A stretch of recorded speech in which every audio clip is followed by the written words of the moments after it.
Hey guys, I thought today I'll show you how I make my chicken Parmesan, and it's very simple, very easy. So I'm going to show you the ingredients that you'll be using and then I'll get started. Okay, for the chicken Parmesan you're going to need 2 to 4, however many people you're feeding, chicken breasts, and I'm using chicken breast cutlets. They're a little bit thinner. You can always buy regular chicken breasts and pound them out, which I did have to pound this one a little bit. It was kind of thick. You'll need some butter and olive oil, of course, spaghetti sauce right here, and this is my $1 can that I've found a great way to jazz up. Some mozzarella cheese, also have some block cheese I'm trying to use up. Spaghetti noodles, a clove of garlic, breadcrumbs, which are in here. I make my own breadcrumbs. And also a pinch of sugar, and then any kind of seasonings that you would prefer. In this pan, I have a black iron skillet, and I have a tablespoon of butter and probably about 2 tablespoons of olive oil, and you can see it's really hot, which is what you want. And then over here, I have, it wasn't quite a full can of spaghetti sauce because I used some of it for another recipe the other day. So I have what was left in that. It was probably about 3/4, a little bit of water. I forgot to tell you Italian seasoning, but that's a personal preference. The clove of garlic and a probably not quite a full teaspoon, or not a full tablespoon of sugar.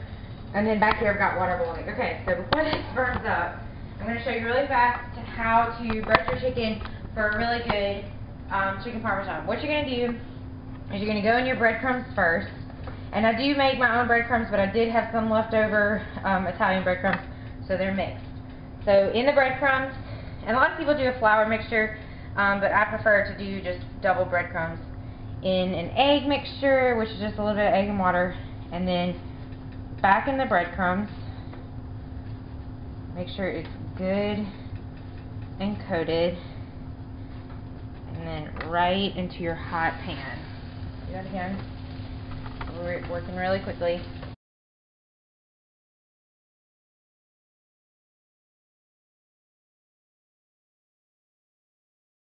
Okay, and you're just going to let that brown up.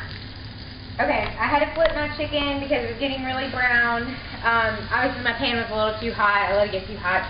But we like dark, burnt stuff, so that's okay. So I'm just going to let this brown a little bit more. In the meantime, I'm going to preheat my oven to 375 and hit start.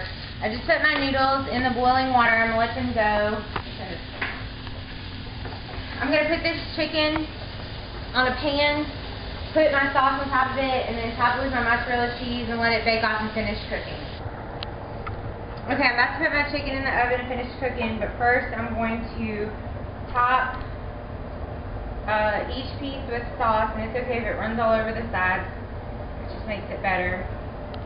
I'm going to, normally you would put this in like a deep pan and cover, you know, all of it with the sauce, but I found that when I do that my sauce dries out and then we have nothing to put on top of our noodles. So what I'm going to do is I'm going to let this leftover sauce continue cooking in the pan. I'm going to let this do its purpose with the chicken. I'm going to show you, may not need that mozzarella. Be pretty generous with your mozzarella cheese as well. We like cheese, but it just makes it so much better when there's plenty of cheese on there. You can use better mozzarella. I'm using Best Choice. We don't discriminate. Best thing about using chicken cutlets is that they're pretty thin and they don't take long to cook. Let's pop this in the oven. It's not quite preheated all the way, but it'll work. I'm going to set my timer on my oven for 12 minutes. And that should be plenty of time to get my chicken done, because it did cook a good bit in the pan. You saw it's pretty burnt, but that was also because my pan was really hot. I'm going to make some of our favorite garlic bread, and I'll show you how to do that because I didn't mention it in our last video, I think when I made manicotti. So we'll come back to that. Now I'm going to show you how I make our homemade garlic bread. We discovered this one day after realizing that we didn't have any, and this is what I decided to do. So I just have some softened butter right here, and I'm going to take it, and I'm only doing this on one side. I like the bread to still be a little soft. Shane would prefer it to be burnt to a crisp sometimes. Not this kind of bread. Not this kind of bread. So you just want to, and this is just regular falling apart sandwich bread. What did you do with this bread while I was gone? Nothing. Shane, it's like coming apart. Well, I don't know. It's cheap bread. That's all I can say. Okay, well there's not going to be butter all over it. Crumbling apart. Get good bread, bunny bread. We got great value bread. This is where you don't skimp. Buy great value brand. Cover your bread. And you're going to take a little bit of Italian seasoning and just go right over your bread. And then garlic powder. Or you can do garlic salt.